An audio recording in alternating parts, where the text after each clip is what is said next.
Okay, this is a 1976 Suzuki GT550. This bike has been restored, so it's got a fresh engine in it, carb boots, frame has been powder coated, wheels have been redone, fenders have been polished, new seat cover and foam.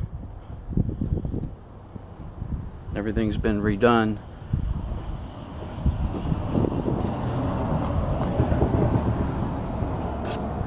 It's got ceramic coated headers on it with no slip joints, so the headers will stay the same color for the rest of their life.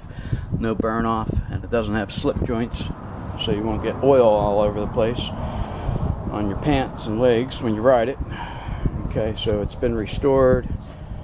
It's showing 16,000 miles. Okay, I'm going to fire her up.